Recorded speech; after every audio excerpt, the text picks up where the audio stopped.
보입니다. 이제 되죠? 뒤로 넘어가죠? 네, 넘어갑니다. 예. 그래서 구성은 뭐 이미 알고 계시겠지만,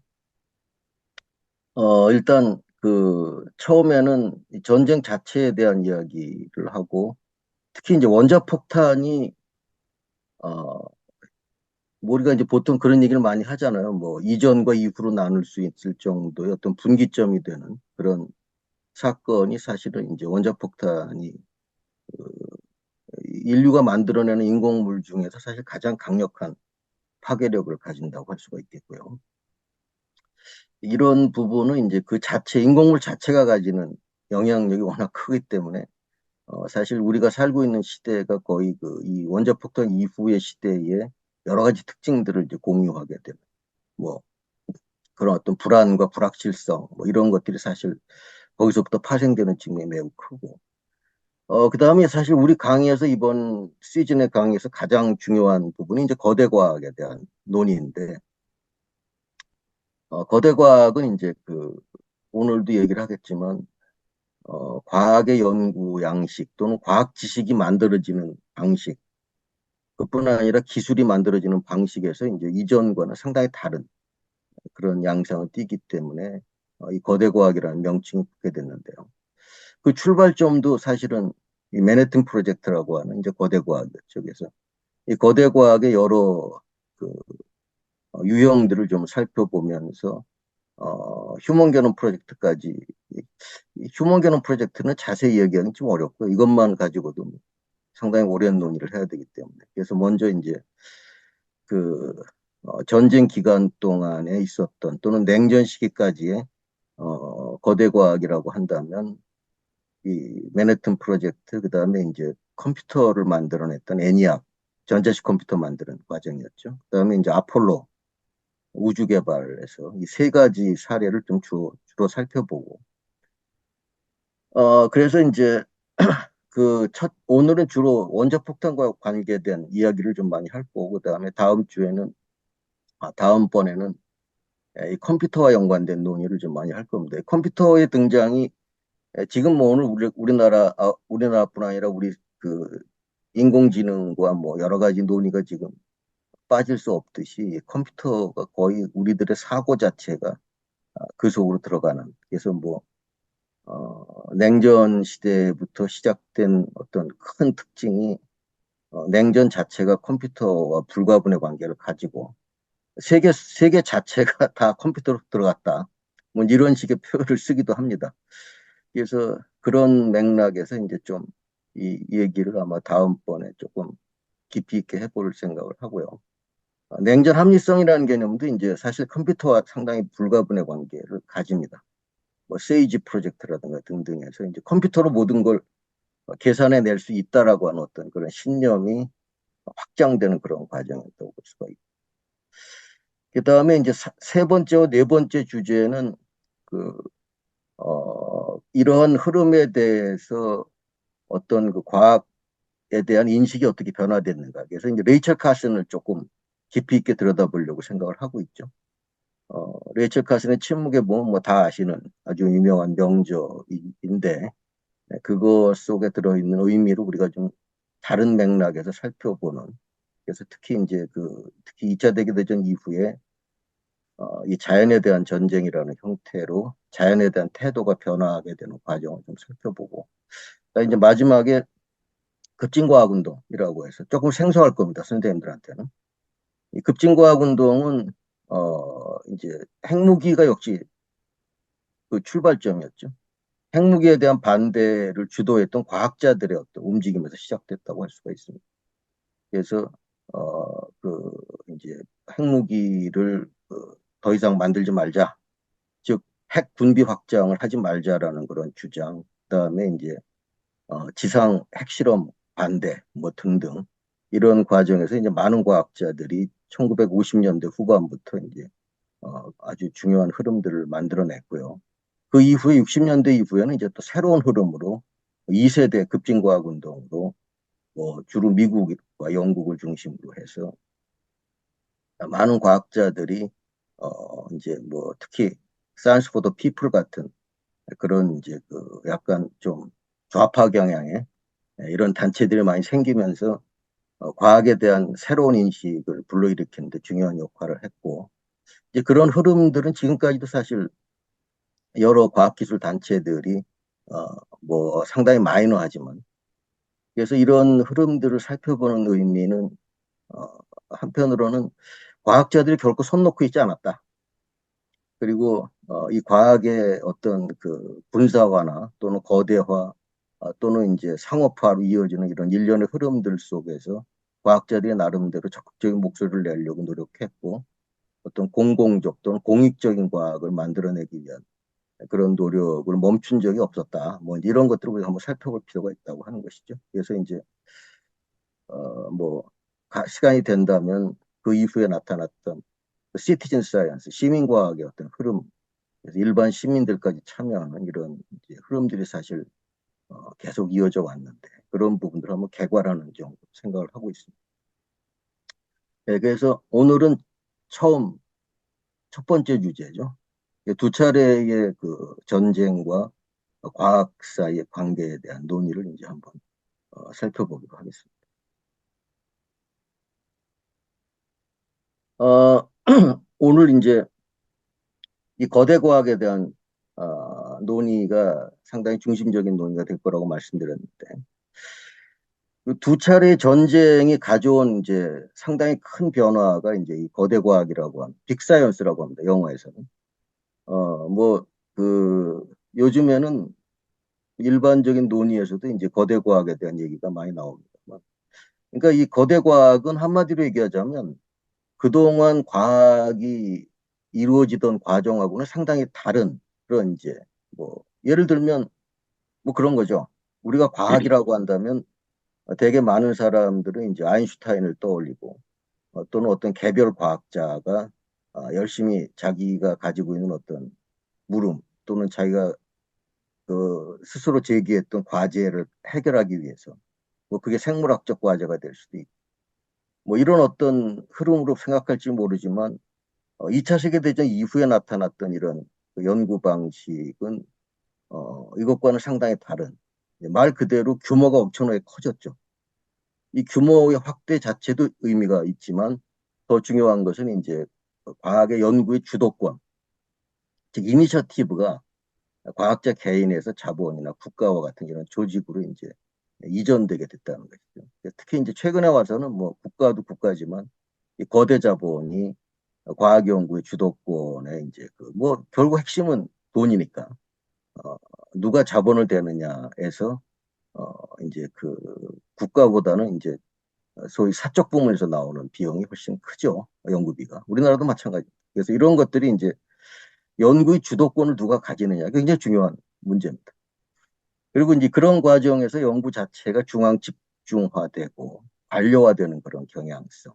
뭐 지금 보면 대규모 프로젝트 중심으로 과학 연구가 이루어지지 않습니까? 우리나라는 뭐그 지금 어, 그 한국연구재단이죠. 이전에는 이제 그 인문 분야하고 자연과학 분야 나뉘어져 있는데 지금 통합돼서 예, 지금 대전에 그 연구재단이 이쪽에서 연구재단에서 나오는 연구비가 상당히 큰 포션을 차지하고 있고 그 밖에 예, 기업들이라서 나오는 또는 외국에서 들어오는 이런 자본들이 많이 있는데 그러니까 대개 이런 정부 주도의 프로젝트는 어떤 연구 주제를 제시하고 거기에 맞는 형태가 물론 자유주제도 일부 있습니다만 대개 그 국가가 어떤 이니시에이트하는 이제 그런 과정으로 볼 수가 있죠. 그러다 보니까 중앙 집중화되는 경향을 보이고 많은 과학자들을 관리하는 그런 이제 그 중간 관리자들이 등장하는. 그러니까 과학 연구에서도 이제는 그런 관리자 역할을 수행하는 게 이제 중요한 그런 그 시대가 이제 이미 오래전부터 시작됐다고 할 수가 있겠죠.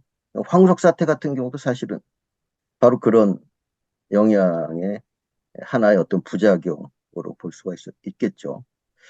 그리고 이제 그러다 보니까 이제 과학 연구 자체가 정치화되는 뭐 그런 경향, 이런 것들이 이제 뒤에서 좀 더 상세히 살펴보겠습니다만. 그래서 이런 그 과학 활동의 성격이 바뀌고 이런 것들이 이후에 구조화되고 있는 그런 양상을 띠게 된다는 거죠. 그러니까 전시라고 하는 체제에서 나타났던 이런 흐름들이 이후에 굳어지면서 그런 것들이 이후에 과학 연구 또는 과학 지식을 생산하는 양식 자체로 굳어지게 되고 또는 기술을 개발하는 양식 자체로 굳어지게 된다.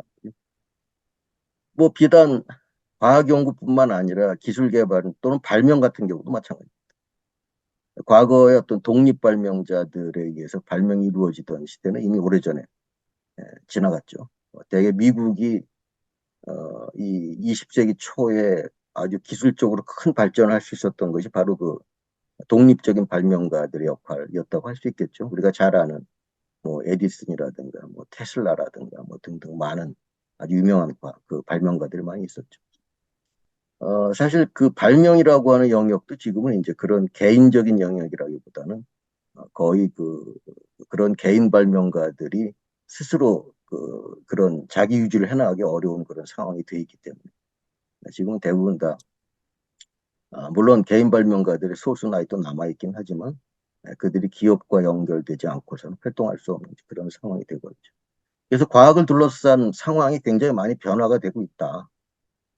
특히 이제 최근에 와서는 이런 과학의 상업화 그리고 과학과 기술의 경계가 흐려지는 문제 같은 경우도 이제 그 이전의 양상과는 굉장히 달라지는 모습을 띠게 됐죠. 그러니까 이런 과정을 한번 우리가 구체적으로 좀 살펴보기로 하겠습니다.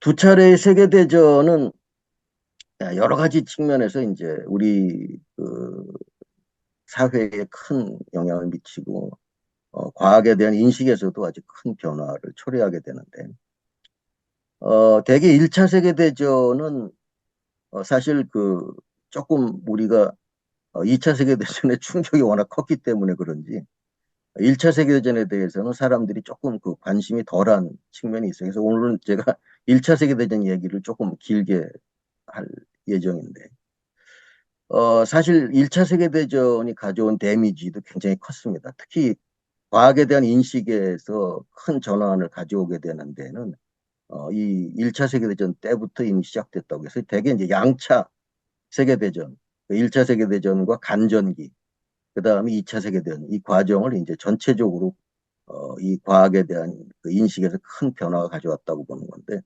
일단은 지난번에도 조금 말씀드렸습니다만, 이 과학주의가 상당히 토대가 약화되는 그런 과정을 거치게 된다. 왜냐하면 대개 과학은 인류 복지를 위해서 또는 인류의 향상 또는 지식의 향상뿐만 아니라 인간들의 어떤 여러 가지 복리 후생을 증진시키고 뭐 행복을 높이는 뭐 이제 그런 그래서 결국 그 인류에게 이바지하는 그런 과학이라고 생각을 했는데 특히 두 차례의 세계 대전이 전부 다 기계화 또는 과학화 전쟁의 특징을 가지면서 과학이 전면적으로 이 대량 살상 무기 제조와 또 어떤 그런 연구에 매진하게 되는 그런 과정을 거쳤기 때문에 그런 의미에서 이제 사실 이 과학주의의 토대가 흔들렸다.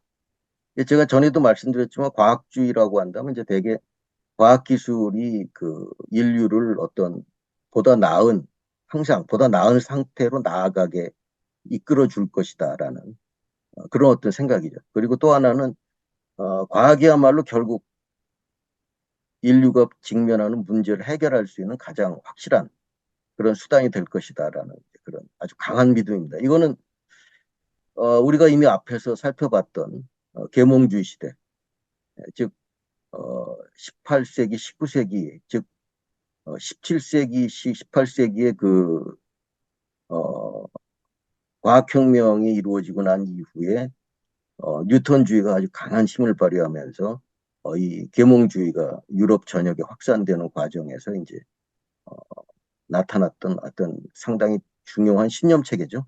그래서 과학에 대한 아주 강한 믿음, 그리고 과학을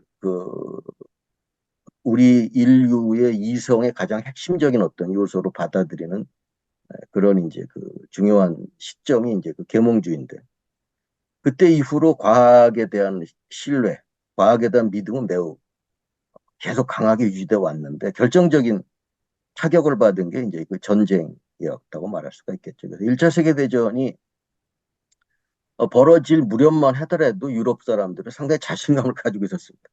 그래서 이제 여러 문헌들을 보다 보면 지금은 생각하면 참 어처구니 없을 정도로 낙관적인 생각을 많이 가졌죠.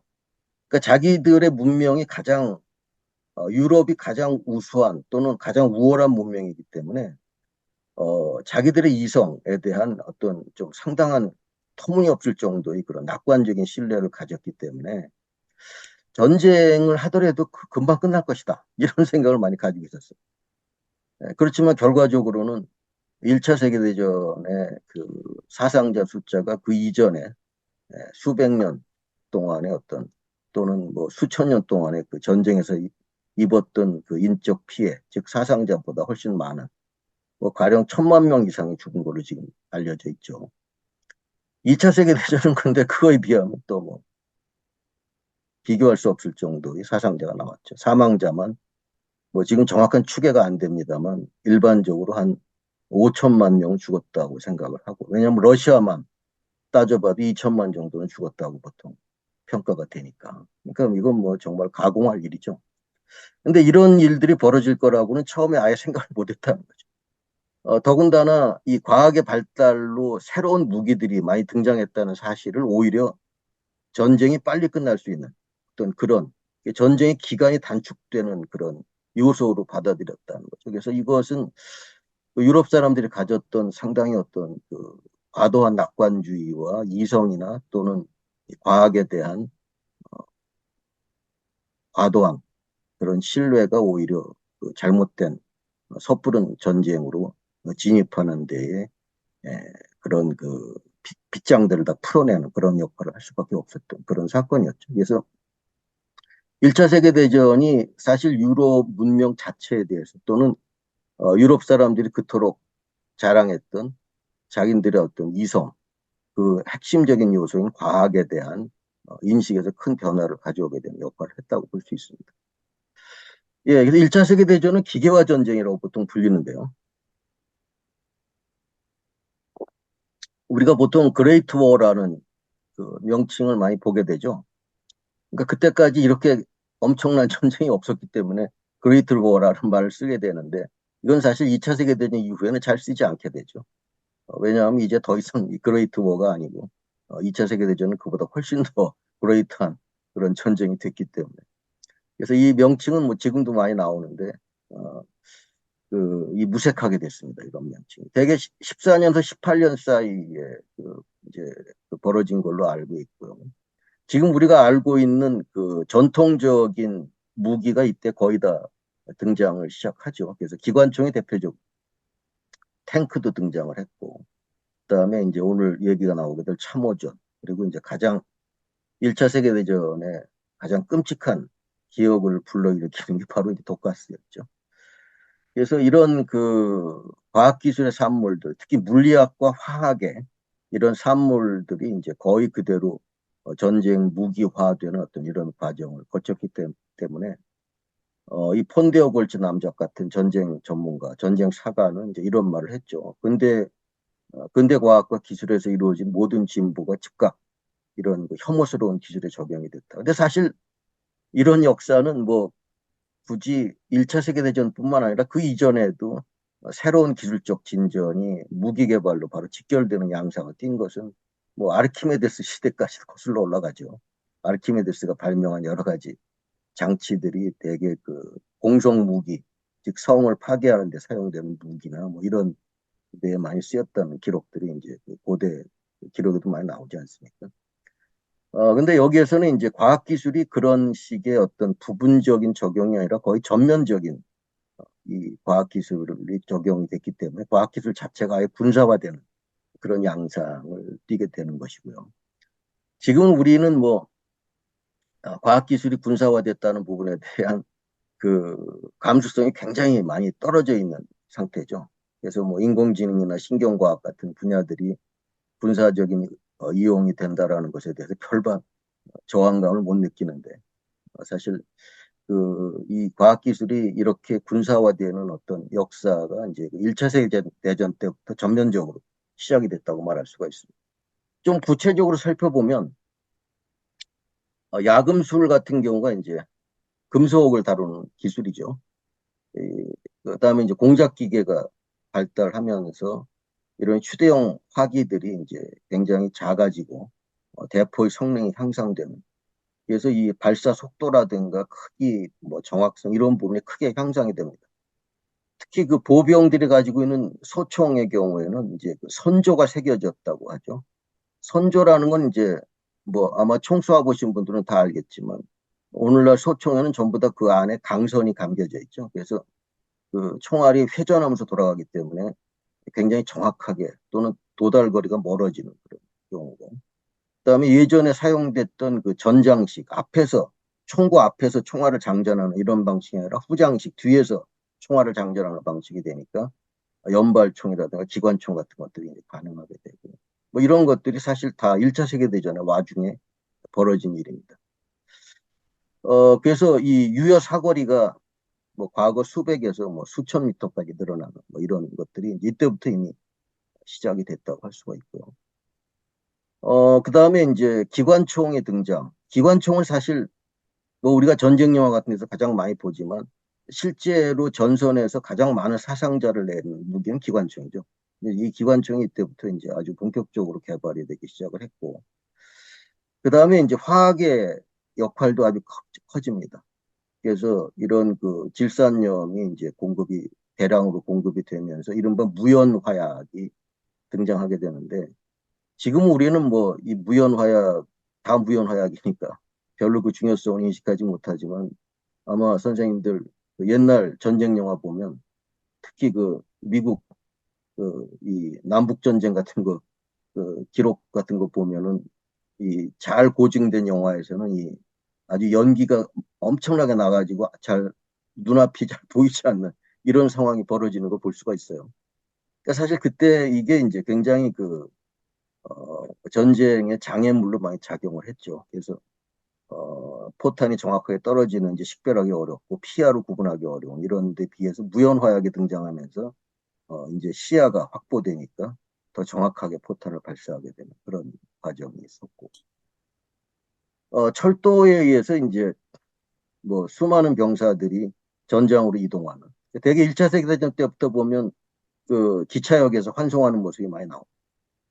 그전에는 대개 전쟁에 참여하기 위해서 말을 타고 집에서부터 이제 이별을 하고 가지만 이 많은 병사들을 순식간에 전선에 가장 가까운 위치까지 투여할 수 있다고 하는 점에서. 그다음에 무선 통신 역시 마찬가지입니다. 1890년대에 이제 마르코니, 뭐 여러분들 잘 아시죠? 무선 전신의 아버지라고 불립니다. 무선 통신이 보급되면서 이제 우리가 잘 아는 무전기, 어, 이런 그 무전기가 보급되니까 최고 지휘관들이 바로 최전선에 있는 야전 부대까지 어떤 명령을 직접 하달할 수 있는 이런 이제 상태가 되죠. 그래서 굉장히 세밀한 이런 작전 지휘가 가능하게 되고. 그다음에 심지어는 식품 보존술까지도 그대로 전쟁에 적용이 되죠. 통조림, 뭐 우리가 잘 아는 무슨 시레이션이다, 뭐 무슨 레이션이다 하는 이 통조림 개발이 이제 시작된 것이 사실은 이때 본격적으로 물론 통조림의 역사를 보면 그 처음에는 이제 프랑스 나폴레옹 시대부터 이미 통조림이 개발되기 시작을 했죠. 그 저도 그 오래전에 그 모스크바에 갔다가 거기 그 1812년 그 기념관인가 하는 그 이제 그 붉은 광장에 보면 그 박물관이 여러 개 있죠. 거기서 티켓을 사면 그 여러 박물관을 다 볼 수 있는 그런 이제 할인 티켓을 구입을 하는데 그 중에 하나가 그 1812년 박물관인데 그게 뭐냐 하면 나폴레옹이 그 러시아를 침공했던 기록을 모두 다 가지고 있는 그런 굉장히 재밌습니다. 거기 보면 나폴레옹이 야전에 썼던 침대부터 시작해서 그 통조림이 거기도 나옵니다. 근데 그때 당시의 통조림은 지금 우리가 사용하는 이런 주석 깡통이 아니라 병을 사용했죠. 그래서 병에다가 밀봉을 해서 그 말하자면 이제 그 식품을 오랫동안 저장할 수 있게 해서 전선에 보급하는 그런 역할을 했던 것이죠. 그래서 이런 그 다양한 분야에서 과학기술이 적용돼서 전쟁을 보다 효율적으로 치를 수 있게 만드는 그런 과정이 이때부터 시작이 됐다고 말할 수 있고요. 예, 그렇지만 뭐니 뭐니 해도 이 독가스가 이제 1차 세계대전의 상징물이 됐죠. 사실 이 독가스는 처음에는 뭐 그렇게까지 치명적인 수준은 아니었습니다. 대개 이제 나중에 참호전이 되고 하니까, 이제 그 참호 속으로 쉽게 이 독가스가 무거우니까, 들어가서 이 일시적으로 전투력에 지장을 주거나 이제 뭐 이런 정도 역할을 했던 거죠. 그러니까 우리가 그 예전에 뭐 80년대, 90년대에 많이 겪었던 그, 이, 뭐죠? 저기, 최루탄, 이런 정도 수준이었다고 생각하시면 됩니다. 우리나라 최루탄이 뭐 어마어마하게 독하죠. 그래서 그 무슨 화학인가? 그 지금도 하는가 모르겠는데. 이 세계의 그 최루탄 수출을 아주 많이 한 나라로 꼽히지 않습니까? 그래서 그 이제 특히 그 동남아 쪽이나 이쪽에 그 운동단체들이 그 우리나라 운동단체에 편지를 보냈는데, 제가 얘기를 들었는데, 제발 좀 체류탄 수출 좀 못하게 해달라. 한국 체류탄 너무 독해가지고 이거 거의 독가스 수준이다. 뭐 이런 얘기를 했다고 하던데, 지금도 하는지는 잘 모르겠습니다. 근데 어쨌든 이 초기에 사용된 독가스는 이제 그 정도는 아니었는데, 이 독일에서 이 염소가스가 개발되면서부터 이 엄청난 이제 이 살상력을 가지게 됐죠.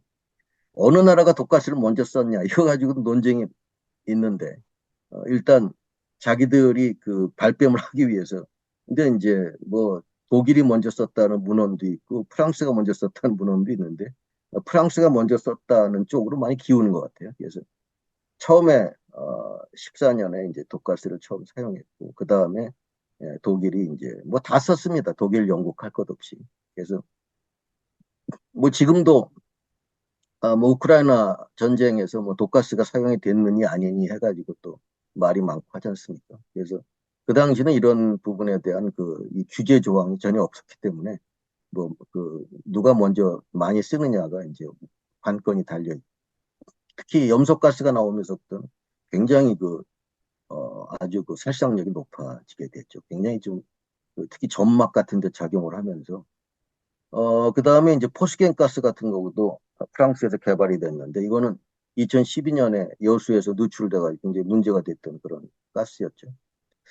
그래서 사실 그 당시에 1차 세계대전이 장기화되고 참호전으로 고착되면서 많은 병사들이 예, 이런 적군보다 오히려 이 과학자들을 더 증오하는 이런 증언들이 많이 나오게 됩니다. 편지 같은 데서 이제 그런 게 많이 나오게 되는데.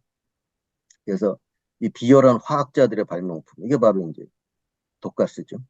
그 다음에 역겨운 물리학자들의 살인 장난감, 이런 것에 대해서 막 저주를 퍼붓는, 전장터에서 죽어가면서 이런 글들이 후방으로 많이 알려지게 되면서 과학에 대한 어떤 평판, 특히 물리학과 화학이라든가 이렇게 무기 개발이 직접적으로 연관된 이런 부분에 대한 굉장히 어, 나쁜 감정들이 이제 많이 표출이 됐다고 할 수가 있겠죠. 그래서 이 독가스는 뭐 어마어마한, 여기 뭐 일일이 다 읽지는 않겠습니다.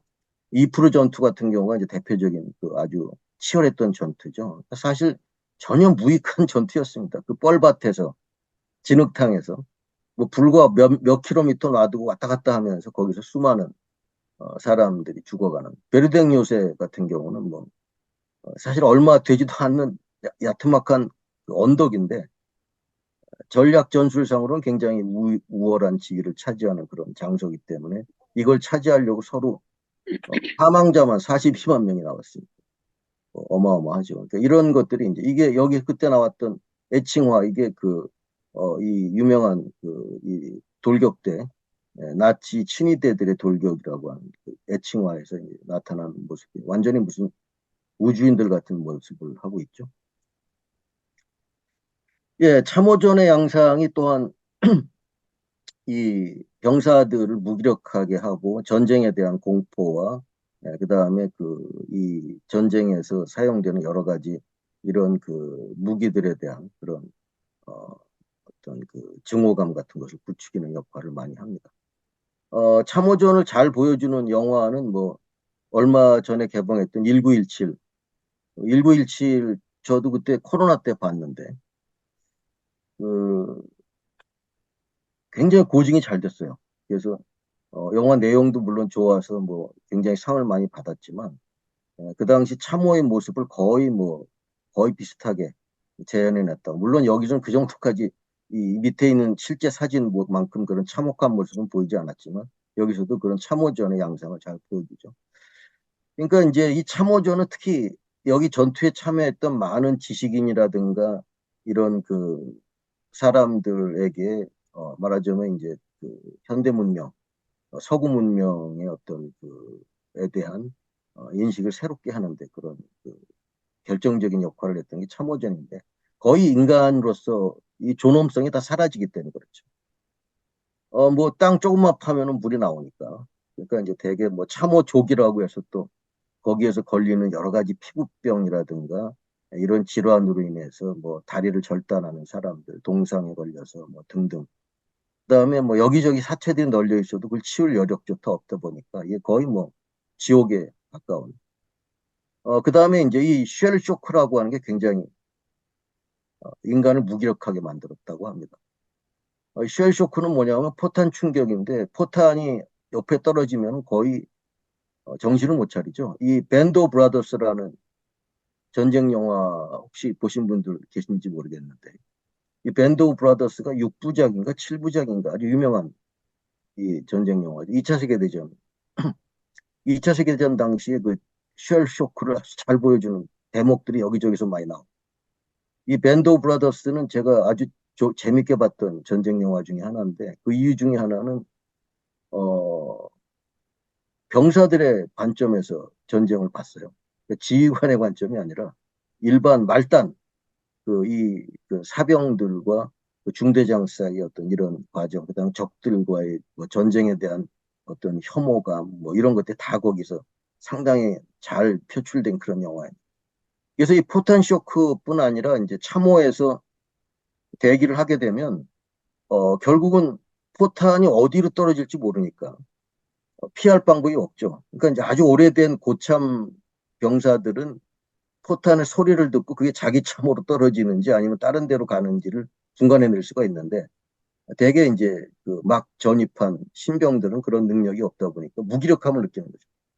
자기가 직접 대응할 수 있는 게 아무것도 없습니다. 그냥 참호 속에 숨어서 내가 숨어 있는 참호에 포탄이 떨어지지 않기만을 바랄 수밖에 없는. 그 다음날 아침에 일어나 보면 옆에 참호에 병사들이 죽어 있다거나 이런 것들을 보면서 어떤 그런 무기력감 같은 걸 느끼는 거죠. 예, 그래서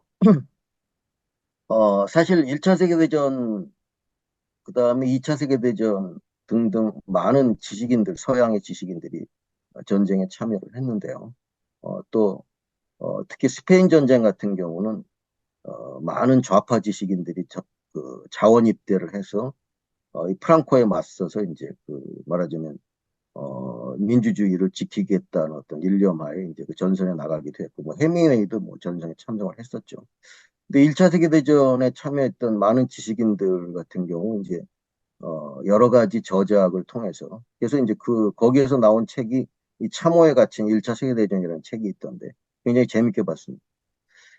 이런 그 전쟁이라는 것이 이제는 하나의 산업이 됐다. 말하자면 이런 그 조직적인 살인의 사업이 됐고, 사실 뭐 지금 벌어지고 있는 전쟁에 대해서도 결국 여기에서 얼마나 많은 이, 어, 군수업체들이 벌어들이는 천문학적인 돈이 얼마나 큰가 뭐 이런 것들은 많은 사람들이 지적을 하고 있지만 이때 당시부터 이미 그런 논의들이 많이 나왔죠.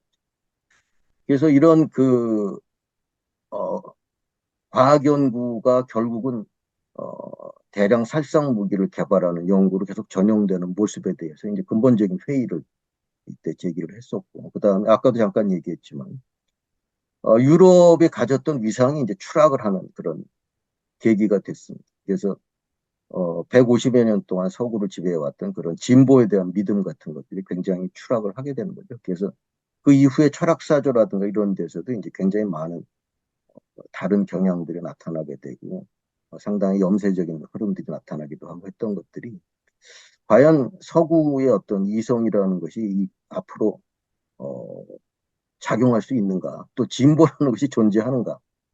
과연 우리가 진보했다고 말할 수 있는가? 이런 데에 대한 어떤 궁극적인 물음들이 이제 여기서 제기가 되는 거죠. 특히 이제 여러 다큐멘터리 필름들을 보다 보면 영국이나 프랑스에서 이제 많은 그 식민지 자기 식민지에서 이제 뭐 병사들을 차출합니다. 프랑스 같은 경우는 뭐 알제리라든가 등등에서 이제 많은 병사들이 차출돼서 전쟁에 참여를 하게 되는데 이 병사들이 이제 그런 얘기를 서슴없이 쏟아놓게 되는 거죠. 이게 너희들이 그렇게 자랑하던 그 문명이 낳는 결과냐.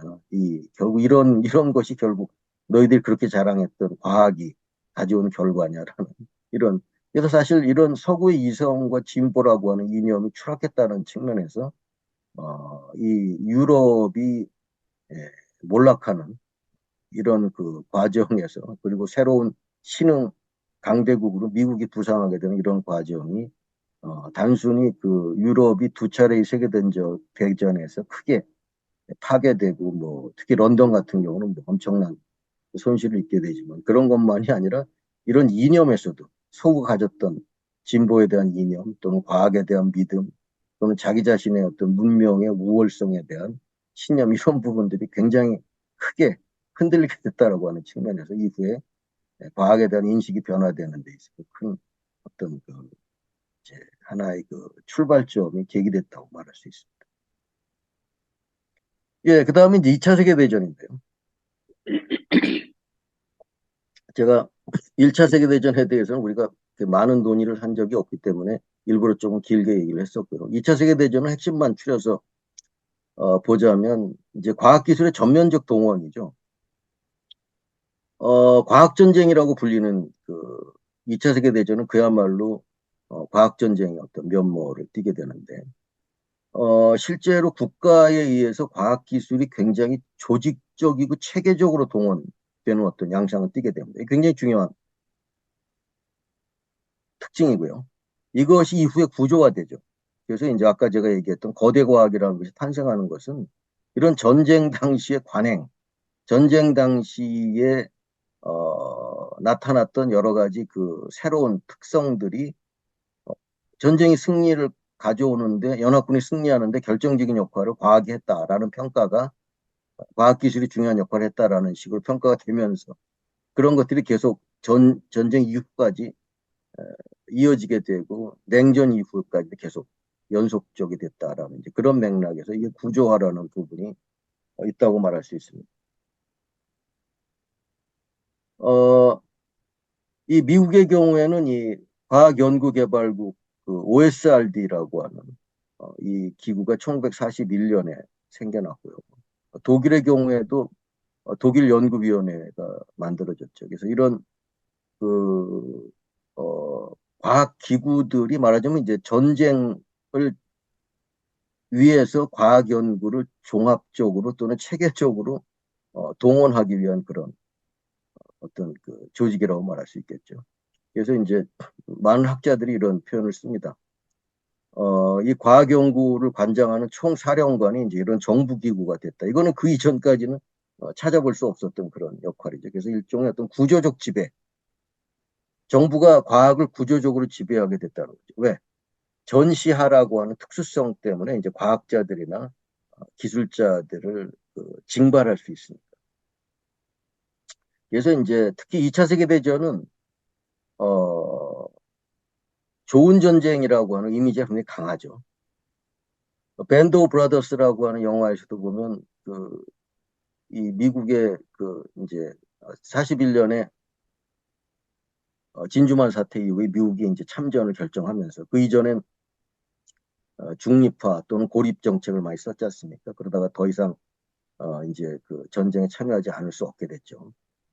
그 과정에서 많은 징집병들을 모으는데 그 당시에 정말 미국의 벽촌에서까지 많은 병사들이 자진해서 입대를 하는데 어떤 마을에서는 병사들이 신체 검사에서 불합격해서 전쟁에 참가하지 못해서 자살하는 청년들이 속출했다고 합니다.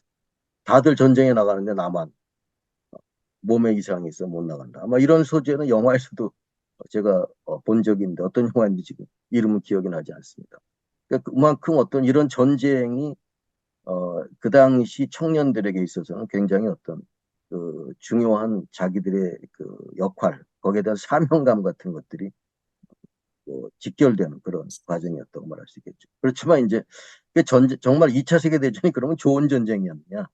여기 대해서는 여전히 여러 가지 이견이 있습니다. 최근에 나온 여러 전쟁에 대한 분석들을 보게 되면 이제 2차 세계대전 역시 그런 제국주의 전쟁에 즉 강대국들이 자기들의 이해관계를 위해서 싸움을 벌였던 것이고 또 파시즘이라고 하는 것 역시 그 이후에는 어떤 악의 화신이 되었지만 제가 그 슈벨 부시의 그 얘기를 전에도 한번 한 적이 있습니다만 역사가 슈벨 부시가 그 뉴딜의 세 가지 장면인가 하는 책에서 이제 그 사실은 1929년에 그 대공황이죠. 대공황과 이런 그 경제적인 그 아주 큰 그 충격을 완화시키고 그것에 대한 대응책을 찾으려는 노력의 형태로서 파시즘을 새롭게 해석해내는 그런 작업을 했었고 미국의 뉴딜 정책 루스벨트 역시 사실은 그 이 파시즘의 신봉자였다 이런 것들에 대한 논의를 하고 있는 걸 본다면 그래서 사실 이 좋은 전쟁이라고 하는 어떤 명분이 분명히 있었던 것만은 틀림없는 사실이죠. 아까도 얘기했지만 그 이후에 벌어졌던 뭐 중동 전쟁이나 이런 데에서 나타났던 그런 더티워 어떤 특성들 이런 것들과는 분명히 달랐으니까. 그래서 이런 과학자와 기술자들을 동원하는 것이 상당히 정당화됐고 또 과학자와 기술자들 역시 이 전쟁에 참여하는 것을 전혀 꺼리지 않았습니다. 이제 제가 나중에 굉장히 좀 그 당시에 이런 전쟁에 참여하는 것에 대해서 문제 제기를 한 과학자가 거의 없다는 사실이 참 특이하다 이런 생각을 했었는데 바로 그런 것들이 이제 그 당시에 작동을 했었기 때문에 그래서 이런 전면적인 동원의 양상에서 나타나는 또 하나의 특성은 이제 바로 이러한 그 초학제적인 연구 관행이라고 말할 수 있어요. 여러 분야의 과학자들을 모아서 말하자면 오늘날로 따지면 융합 연구를 수행하는 것이죠. 이게 이제 이때부터 시작이 됐습니다. 지금이야 뭐 융합 연구라고 하는 게 너무 당연하고 또 별로 그렇게 새로운 얘기가 아니지만 이때까지만 하더라도 그런 예는 거의 없었죠. 그래서 이제 뭐 가령 비근한 예로 2016년에 개봉했었던 이미테이션 게임, 앨런 튜링 그 주제로 한 영화죠. 아마 보신 분들 많이 계실 겁니다.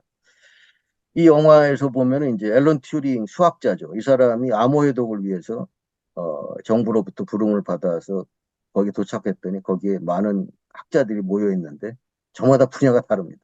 뭐 언어학자도 있고 물리학자도 있고 또 심지어 공학자도 있고 해서 여러 다양한 분야의 학자들이 모여서 공동으로 하나의 단일한 미션, 즉 독일군의 암호를 해독한다는 하나의 미션을 수행한다. 이거는 전시라고 하는 체제 하에서 가능할 수 있는 어떤 그런 양상이라고 할 수 있겠죠. 오늘날은 이런 식의 융합 연구가 거의 일상화되어 있지 않습니까?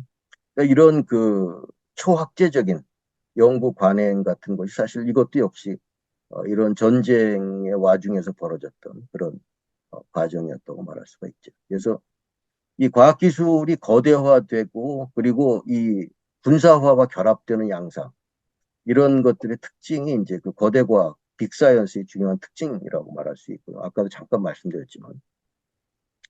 그래서 이 2차 세계대전이 이런 거대과학화에 아주 중요한 그런 그 흐름을 이끌었다고 말할 수 있는데, 필립 미롭스키와 에스더 미람 센트라고 하는 두 학자가 이제 2008년에 했던 연구에서 보면 이런 표현을 써서 재밌어서 가져와 봤습니다. 전쟁과 냉전, 이 사람들이 이제 이 콜드워 레짐이라는 표현을 썼는데, 즉, 체제죠. 어떤 구조적인 하나의 어떤 체제가 만들어졌다고 하는 뜻인데, 돌아올 수 없는 강을 건넜다라는 이런 표현을 씁니다. 그러니까 특히 미국을 중심으로 해서 유럽의 그 서구의 과학이, 미국과 서구의 과학이 이 전쟁과 냉전 이후에 이 과학 연구와 관리 체계상에서 아주 일대 변화가 일어났다는 거죠.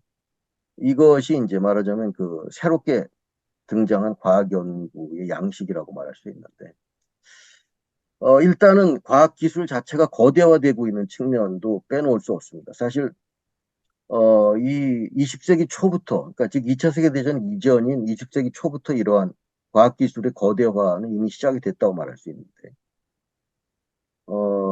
입자 물리학이나 전파 천문학이 가장 대표적인 분야이죠. 그래서 이런 그 과학도 역시 빅사이언스라고 불립니다. 그래서 제가 선생님들한테 읽어보시라고 추천했던 그 존 에이거의 그 20세기 그 너머의 과학사에 보면 이제 이 거대 과학에 대한 분석에서 그 존 에이거가 이제 두 가지를 구분해서 같은 명칭이지만 빅사이언스지만 저는 여기다 그냥 대규모 과학이라고 표현을 했습니다만 가령 미국의 로렌스 버클리 연구소의 사이클로트론 같은 입자 분석, 입자 충돌기죠. 이런 게 이제 그 대표적인 사례라고 말할 수 있고요. 그다음에 전파 천문학 역시 마찬가지입니다. 이런 분야들은 입자 물리학도 그렇고 전파 천문학도 그렇고 이런 거대한 설비가 없으면 그 분야 자체가 아예 존립을 할 수가 없게 되는 그런 상황이 되죠. 그러니까 가속기가 없으면 어, 이 입자 충돌을 시킬 수가 없으니까 입자 물리학 자체가 흔들리게 되는 것이죠. 마찬가지로 전파 천문학도 이 거대한 전파 천문대를 세우지 않으면 그 분야 자체가 존립하기 어려워진 그런 상황이죠. 그런 대표적인 사례가 1993년에 있었던 그 SSC 계획이 좌절되는 미국에서 SSC는 슈퍼 컨덕팅 슈퍼 콜라이더 약자인데 초전도 초거대 충돌기라는 뜻이죠. 이건 뭐 어마어마합니다. 그 반경이 뭐 수십 킬로미터에 달하는 그런 엄청난 입자 충돌기이기 때문에 그걸 건설하는 데 들어가는 비용이 뭐 천문학적인 액수가 들어가요. 결국 공사에 착수를 했다가 93년에 미국 의회에서 어, 부결됐어요. 취소돼 버렸습니다. 그래서 그때 스티븐 와인버그 같은 그 아주 이 대표적인 입자 물리학자가 막 통탄을 했죠. 이제 이 분야 자체가 다 우리 분야를 아예 그 죽일 셈이냐 뭐 이렇게 해서 이 분야가 이제 더 이상 연구하기 어려워지는. 근데 다행히도 그 이후에 미국에서는 안 됐지만 유럽이 공동으로 세른이라고 하는 여기에서 이제 그 입자 충돌기를 만들어서 다행히 숨통이 터졌습니다만은 뭐 이런 것들이 그 사실 이 망원경에서도 허블 망원경, 그 다음에 지금은 이제 퇴역했죠.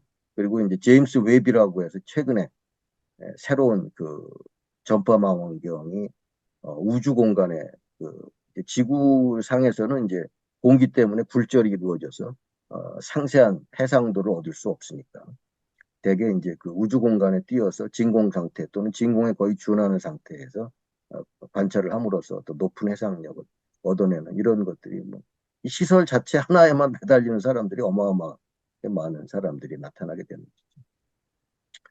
그래서 이런 것들이 이제 사실 그 과학기술의 거대화가 이미 시작되긴 했습니다만 이런 거대화의 특성은 말하자면 이런 거대 조직들이 아니면 할 수가 없는 거예요. 국가나 또는 자본. 자본도 거대 자본이죠. 오늘날로 따지면 초국적 기업과 같은 이런 자본들이 아니고서는 이 연구를 수행하기가 어려운 상황이 돼요. 그러니까 여기에 대해서 그렇게 되면 이제 개별적인 또는 독립적인 과학자나 이런 영역들이 점차 사라지고 어딘가에 소속되지 않고서는 과학을 연구할 수 없는 그런 상황이 벌어지는 거죠. 그러니까 이제는 더 이상 아인슈타인 같은 과학자를 상상하는 것은 불가능해져. 그리고 그로 인해서 전문가와 대중 사이의 어떤 괴리 또는 엘리트 과학화, 모든 과학이 엘리트 과학으로 변하는 이런 양상들이 이제 사실은 나타나게 되는 것입니다. 그렇지만 무엇보다 중요한 것은 아까도 얘기했지만 과학 연구를 한다는 목표나 방향의 결정이 그 과학자 개인이나 이 작은 연구자 집단이 아니라 거대한 연구소, 국가, 나아가 초국적 기업 이런 어떤 거대 조직으로 이전된다는 게 이제 가장 큰 변화라고 할 수가 있습니다. 그래서 우리가 보통 생각할 때 과학자가 되고 싶다. 어렸을 때, 뭐 저도 어렸을 때 과학자가 꿈이었습니다. 과학자가 되고 싶다고 했을 때 보면 되게 이 할머니를 영원히 살게 해드리겠다는 둥, 또는 뭐 우주에 나가서 뭘 하겠다는 둥, 뭐 이런 식의 꿈을 얘기하죠. 그렇지만 어, 대학교 진학하고 그다음에 전공 분야를 찾고 그다음에 더 나아가 대학원에서 이제 누군가의 랩에 들어갈 때쯤 되면 이제 그런 생각을 더 이상 유지한다는 건 거의 힘들어지죠. 그래서 되게 자기 앞으로의 전망을 생각하게 되고 또 어느 쪽이 가장 유망한 분야 또는 가장 많은 연구비가 나오는 데가 어딘가를 생각하는 쪽으로 이제 전환되게 되는 이제 그런 양상을 띠게 되는 게 지금은 너무나 자연스러운 현상이 되었지만 사실 이런 흐름들이 전쟁과 무관하지 않다. 그래서 어, 이런 그 과거의 개별 과학자들이 가졌던 어떤 생각, 그들이 해결하고자 했던 과제, 문제죠. 이런 문제를 중심으로 해서 어떤 연구를 수행해 나가는 이런 시절은 이제 사라졌다는 것이고.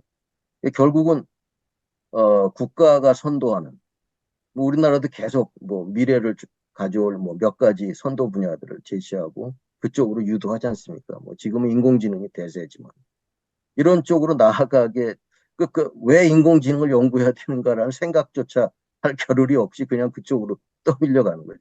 그죠? 그래서 사실 제가 그 저는 가끔 그런 터무니없는 생각을 많이 해보는데 왜 인공지능을 왜 해야 되지? 이런 생각을 할 여지를 지금 잘 주지 않습니다. 이건 이거 컴퓨터 속으로 우리가 세계가 들어갔다는 제가 표현을 썼는데 다음 강의에서 이제 한번 살펴볼 생각이지만 그런 것들이 바로 그런 하나의 구조화되는 흐름들 자체가 무엇을 연구해야 되는가. 우리가 지난번에 토마스 쿤의 이야기를 했었죠. 거기서 패러다임 개념을 제기했습니다. 결국은 패러다임이 주는 문제를 푸는 행위다라는 게 이제 쿤이 주장했던 과학의 본성 아닙니까? 그 얘기죠. 결국 여기서도. 그 패러다임이라는 것이 추상적인 것이 아니라 이제 아주 구체적인 행위자로 국가와 자본이 그런 역할을 수행하면서 연구비를 제시하는 것이죠. 연구비가 모이는 쪽으로 과학자들이 몰리게 되는 것입니다. 그러니까 이렇게 되게 되면 결과적으로 보면 특정 분야로만 연구자들이 몰리게 되고 다른 분야들은 상대적으로 소외되는 어떤 양상을 띠게 되는 이제 그런 문제가 발생합니다. 사실 이런 연구의 자유 또는 연구의 불평등 이런 문제 그런 것들이 이제 사실 그 속에 내재되는 과정이라고 볼 수가 있고 거기 그런 어떤 일련 하나의 흐름과 다른 흐름의 연구를 생각하는 것 자체가 어려워지는 뭐 이런 얘기가 아마 앞으로 우리가 좀 같이 생각해 봐야 될 그런 주제가 될 거고요. 네, 그다음에 아까도 얘기했지만 그 과학 연구의 중앙 집중화, 관료화 이런 것들이 되다 보니까 중간에서 많은 관리자들이 생겨나게 되고 보고서를 써야 되고 일일 보고서를 만들고 뭐 그다음에 연구 목표를 설정하고 이런 과정들 이런 것들이 사실은 굉장히 생소한 과정이었는데 그리고 연구 관리자들이 보다 많은 연구비를 확보하기 위해서 자기의 연구를 선전하는 PR해야 되죠. 그리고 로비를 하는 어떤 이런 양상을 띠게 됩니다. 이걸 이제 어떤 학자들은 아메리칸 스타일, 과학의 아메리칸 스타일이라고 표현하기도 했는데 그래서 과학 연구에 들어가는 시간에 이미 이런 데 들어가는 즉 보고서 쓰는 시간, 그다음에 연구 기획안 만드는 시간, 그다음에 어디 그 기자들하고 만나서 자기 PR 하는 시간, 뭐 이런 것들이 다 포함되는데 심한 경우는 연구자의 한 30% 정도를 거기에 할애를 하더라라는 통계적인 연구가 나오기도 했는데 그러니까 이런 것들이 다 오늘날 이제 그 아메리칸 스타일화되는 이런 새로운 풍속도를 낳게 되는 어떤 출발점이 이런 거대 과학의 중앙 집중화 또는 그 관료와 정치화의 과정이라고 말할 수 있겠죠. 예전에 황우석 사태 때 그 뭐 나오지 않습니까? 이제 황우석 박사가 뭐 지금은 어디 계신지 잘 모르겠는데 그때 이제 주로 했던 역할이 그런 관리자 역할이었죠. 그래서 뭐 그런 어떤 과학의 정치화와 이런 것들의 이제 대표적인 어떤 그 우리나라에서 벌어졌던 바람직하지 않은 이런 양상의 이제 전형으로 많이 이야기가 되고 있습니다만 뭐 그뿐 아니죠. 오늘날 이런 식의 문제점들은 뭐 비일비재하다고 말할 수 있습니다. 예, 그 다음에 이제 첨단 기술과 과학이 점차 결합하게 되는 양상도 이 고대 과학에서 나타납니다.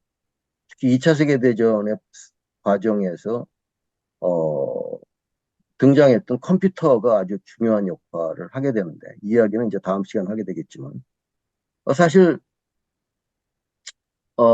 이 첨단 기술과 과학이 결합이 점차 고도화되고 있는 양상을 오늘날 띄고 있는데, 그 출발점이 이제 2차 세계대전이었죠.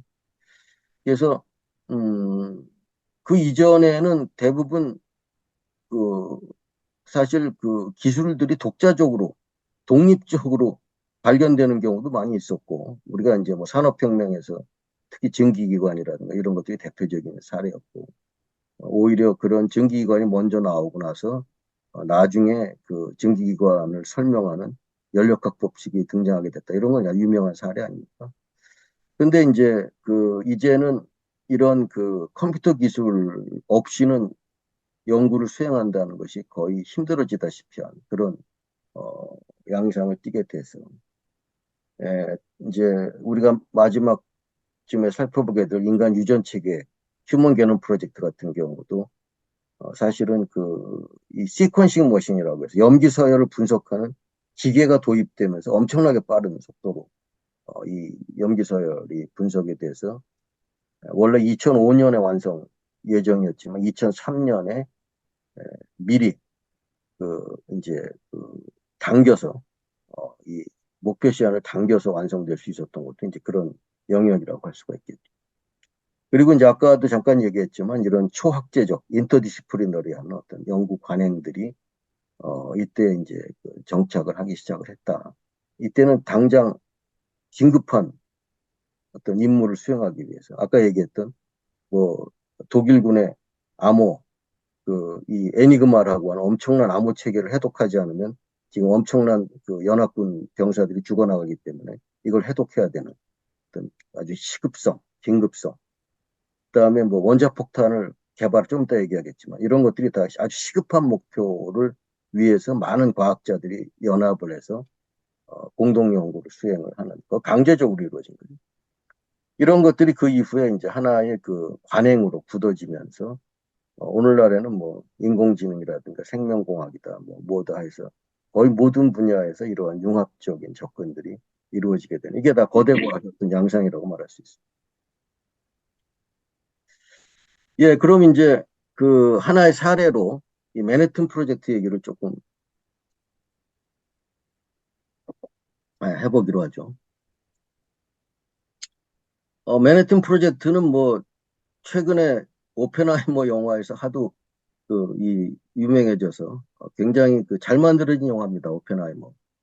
근데 이제 되게 오펜하이머 개인에게 많이 초점이 맞춰져서 그 이제 그런 어떤 개인적인 뭐 고뇌라든가 뭐 이런 등등이 많이 나오지만 그 주변 역사적 사실에 대해서도 상당히 잘 묘사를 잘 만든 영화죠.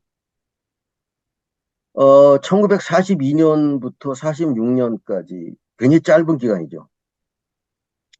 굉장히 짧은 기간인데 사실 이 원자폭탄이 이렇게 실제로 성공해서 투하까지 되리라고는 많은 사람들이 예견하지 못했어요. 근데 이건 정말 그것이 가져온 비극적인 영향이라든가 이후 세계에 미친 그런 어떤 그 아주 충격적인 아까 제가 얘기했던 비포 애프터를 나눌 만큼의 그런 어, 그좀 부정적인 영향을 다 배제하고 단순하게 과학기술적인 측면으로만 보자면 뭐 그렇게 본다는 게 사실 불가능하지만 그건 엄청난 일이었어요. 엄청난 성공이에요. 그러니까 사실 미국의 기술력과 이 대단합니다. 이거 정말 인정하지 않을 수가 없어요. 그 이후에 아폴로 계획도 마찬가지인데 이것을 그 불과 이 몇 년 안 되는 단기간 안에 아무것도 없는 바닥에서부터 시작해서 어, 했다는 것은 그래서 이 과정 자체가 정말 굉장히 그 드라마틱하죠. 많은 책들이 나와 있습니다. 원자폭탄 만들기라는 책은 뭐 이미 오래전에 번역이 돼서 이, 이 책은 뭐 퓰리처상까지 받았죠. 그다음에 이제 아메리칸 프로메테우스 이게 바로 오펜하이머 영화의 대본이 됐던 출발이 됐던 그 오펜하이머 평전이죠. 이 책도 아주 잘 만들어진 책이고요. 뭐 이런 좋은 책들이 많이 있기 때문에 관심 있으신 분들은 한번 살펴보시기 바라는데 굉장히 드라마틱하고 또 최근에 이 맨해튼 프로젝트에 대해서는 굉장히 다각적인 분석들이 이루어지고 있어요. 이 맨해튼 프로젝트라는 명칭이 붙은 까닭은 이제 이 최초의 논의가 이제 그 맨해튼에서 이루어졌기 때문에 그런 명칭이 붙었다고 이제 잘 알려져 있고, 그 다음에 이제 그로버스 소장이라고 하는 이 원래 그 공병대 출신이죠. 이 그 군인과 이 사람이 이제 군사적인 측면을 총괄했고 오펜하이머가 과학적 부분을 총괄해서 이 두 사람 사이에 엄청난 갈등이 벌어지고 하는 거 영화에서도 잘 나오지 않습니까? 근데 사실 그 영화에서는 주로 과학적인 측면을 많이 이야기하는데 최근에는 이 공학적인 성공 이게 어마어마한 그 이 기계적인 그이 작업들이 없었으면 불가능하거든요. 여기 동원된 인원이 뭐 수십만 명. 그리고 특히 우라늄 농축이라든가 그다음에 방사성 동위원소 분리해내고 하는 이런 데에 들어간 그 공장들은 뭐 굉장한 어, 규모의 근데 거기에서 결국은 성공을 해낸 거죠. 그러니까 그런 공학적인 부분의 성공을 오히려 더 높이 평가하는 사람들도 있습니다. 사실 이 그 원자폭탄의 가능성을 처음 입증해낸 사람이 바로 이 레오 실라르드라고 하는 그 헝가리의 물론 그 이전에 이제 뭐 리제 마이트너라든가 등등 많은 사람들이 그런 가능성에 대해서 언급을 했지만 아인슈타인도 물론 있었고 레오 실라르드가 이제 최초로 그걸 입증했죠. 이게 가능하다. 근데 이 사람은 그 아주 그 독일에 대한 그 엄청난 그 이제 적대감. 왜냐하면 헝가리 출신이니까. 그래서 망명한 과학자입니다. 그 레오 실라르드와 뭐 유진 이런 위거나 이런 사람들이 이제 이 망명과학자들이 역시 망명과학자인 아인슈타인을 설득을 한 거죠. 아인슈타인은 일찍이 그 독일에서 나와서 이제 그 당시 프린스턴에서 이제 연구를 하고 있었죠. 되게 많은 망명과학자들이 이제 미국을 선택했습니다. 뭐 여러 가지 연구 여건이 좋으니까. 그래서 사실 이후에 미국 과학이 발전하는데 이 2차 세계대전 당시에 또는 그 이전 간전기에 많은 독일과 동구권의 과학자들이 미국으로 들어오게 된 이런 과정도 중요한 역할을 했다라는 이제 평가가 나옵니다. 그래서 이 그 실라르드라는 사람은 이제 그 굉장히 재미난 나중에는 이제 아주 이 여러 가지 그 과학에 대한 비판적인 목소리를 또 내고 이 반핵 운동에 참여하고 했던 그런 인물이기도 합니다만 이때 아이러니하게도 이 사람이 원자폭탄을 만드는데 어떤 아주 중요한 기여를 하게 됩니다. 그게 이제 이 루즈벨트에게 보낸 서한이죠. 이게 1939년의 일입니다. 그래서 이 초안을 실라르드가 쓰고 자기가 이 과학적으로 연구를 했을 뿐 아니라 지금 그 당시에 독일이 어, 이 특히 원자과학 분야에서는 가장 첨단 물리학 전반이 독일이 우수했죠. 그래서 그 당시 독일 안에 아직 망명하지 않은 많은 과학자들이 남아 있었습니다. 그 대표적인 과학자가 베르너 하이젠베르크였죠. 그래서 이제 베르너 하이젠베르크를 비롯해서 많은 과학자들이 남아 있었기 때문에 실라르드는 걱정이 된 거죠. 이거 틀림없이 이 사람들이 원자폭탄의 가능성을 알고 있기 때문에 만약에 히틀러가 원자폭탄을 만들기로 작정한다면은 큰일이지 않겠느냐. 지금 가뜩이나 프랑스는 이미 진즉에 밀려났죠. 그래서 뭐야, 독일의 그 엄청난 그 힘에 당연할 재간이 없게 되고 있는데 이런 상황에서 과연 그 어, 독일이 원자폭탄까지 손에 넣게 된다면 이제 전쟁의 승패는 너무나 명확하지 않겠는가라고 해서 루즈벨트 대통령에게 편지를 쓰게 됩니다. 거기에 아인슈타인의 서명을 받으려고 했던 것은 당시 이미 아인슈타인은 세계적인 과학자로 이름을 날리고 있었기 때문에 그 명성을 얻기 위해서였죠. 두 사람은 아주 절친이었습니다. 그래서 아인슈타인이 결국 사인을 했고 그 편지가 굉장히 중요한 역할을 한 것으로 평가돼요. 뭐 그게 전적으로 역할을 했다고 보기는 어렵지만 상당히 중요한 역할을 했다. 그래서 나중에 이제 아인슈타인이 아주 굉장히 탄식을 하죠. 자기가 나중에 평화운동, 전쟁이 끝나고 나서 평화운동에 매진하던 아인슈타인이 자기 일생일대의 실수가 바로 이 편지를 보내서 원자폭탄을 만드는데 자기가 중요하게 기여했다는 점이 굉장히 안타깝다. 뭐 이런 이야기를 많이 했죠. 어쨌든 그래서 이 원자폭탄을 초기에는 미국 정부에서 그렇게 전폭적인 지원을 하지 않았고요. 굉장히 그 뜨뜻미지근하게 대응을 하다가 점차 이제 그 가능성에 대한 확신을 얻게 되면서 전폭적으로 지원을 했어요. 그래서 그 뉴멕시코의 그 로스앨러모스가 이제 원자폭탄을 만드는 총 그 본부가 됐고, 그렇지만 그 이외에도 여러 거점들이 있었습니다. 아까 얘기했던 우라늄 농축 시설이라든가 이런 공장들이 비밀리에 운영이 되고 있었고, 그래서 그런 이 맨해튼 프로젝트가 진행되는 과정에서 어떻게 보안을 유지했느냐 이거에 대한 책도 아예 따로 한 권이 나올 만큼 또 그 과정에서 거기에 종사했던 노동자들과 과학자들과 군인들 사이의 어떤 그들에 대한 어떤 인류학적 연구 이런 것들도 최근에 속속 책으로 나올 만큼 이 원자폭탄 제조 과정의 그 프로젝트는 아주 많은 그런 연구의 그 과제들을 안고 있는 그런 부분이라고 할 수가 있습니다.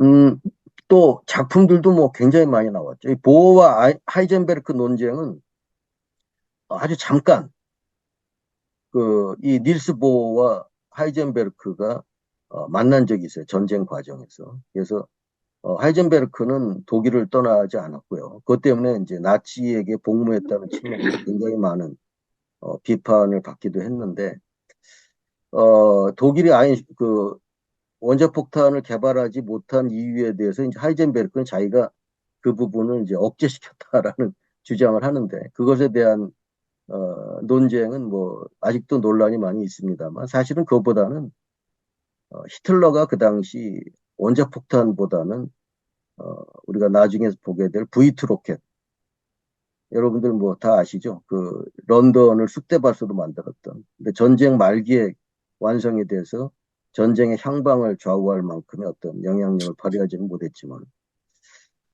이 V2 로켓에 훨씬 더 초점을 맞췄던 거죠. 이게 패착입니다. 히틀러의 관점에서 보자면.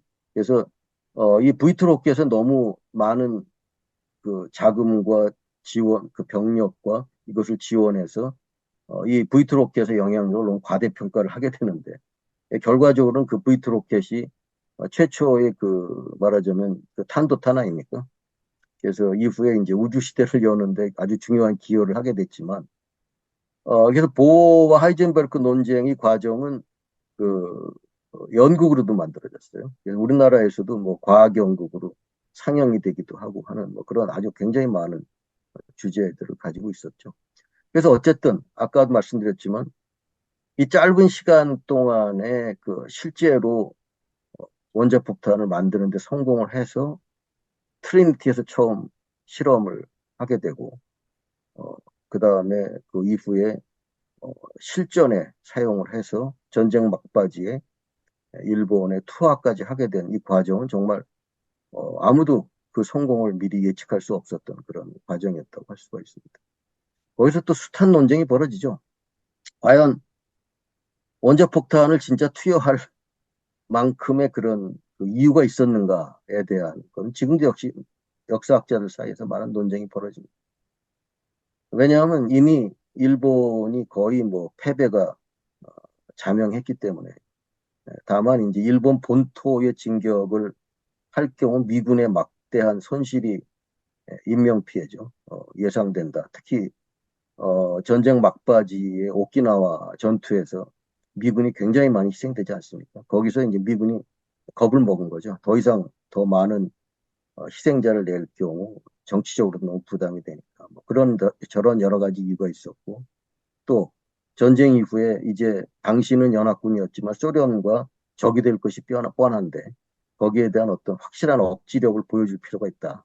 뭐 그런 어떤 필요성 때문에 선택이 됐다라는 그런 얘기도 있었고 하여튼 이 원자폭탄 투하는 철저히 실험적인 맥락에서 이루어졌습니다. 왜냐하면 두 폭탄이 성격이 달라요. 하나는 우라늄탄이고, 즉 히로시마에 투하된 리틀보이는 이 위에 있죠. 이 우라늄탄입니다. 그다음에 밑에 나가사키에 투하된 펜메는 이 플루토늄탄이에요. 플루토늄은 우라늄을 재처리해서 만들어지는 인위적인 물질이기 때문에 이 플루토늄과 지금은 거의 플루토늄을 사용하죠.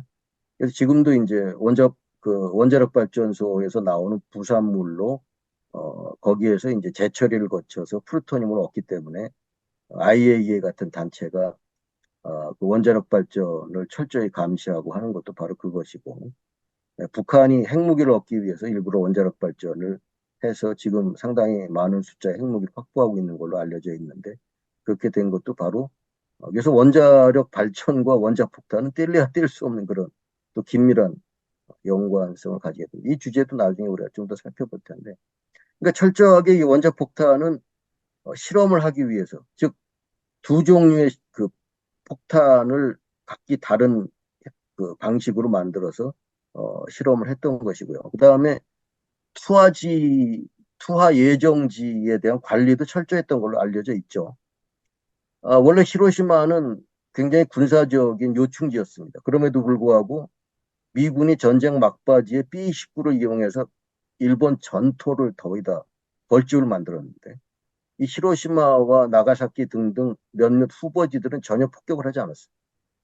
왜냐하면 나중에 원자폭탄을 투하했을 때 그 영향을 파악하기 위해서 깨끗한 그 상태로 유지시키고, 그러고 나서 이제 원자폭탄을 투하할 요량이었던 것이죠. 그래서 사실 그 히로시마와 나가사키가 두 군데가 이제 최종 후보지로 선정이 됐고, 이 두 곳에 이제 나가사키는 굉장히 마지막까지도 운이 없었죠. 나가사키가 구름에 덮여서 폭격기가 사실은 최종 순간에 다른 후보지로 가려고 막 하는 순간 구름이 걷히는 바람에 이제 투하를 하게 돼서 뭐 굉장히 많은 사람들이 즉사했고, 그다음에 그 이후에 원자폭탄에 의한 방사능에 의해서 이제 그보다 더 많은 사람들이 그 세상을 떠났죠. 전쟁 직후에 미군은 바로 이 원자폭탄 피폭지에 대해서 어, 조사단을 파견해서 그 영향력, 그 반경, 그리고 얼마나 많은 사람들에게 피해를 입혔고 그들이 어떤 증상을 보이는가에 대해 철저한 조사 작업을 벌였습니다. 그때 당시는 아직 방사능의 위험성이 그렇게까지 잘 알려지지 않은 상태였기 때문에 아무런 보호장구 없이 미군 수색대들이 거기서 수색을 했고요.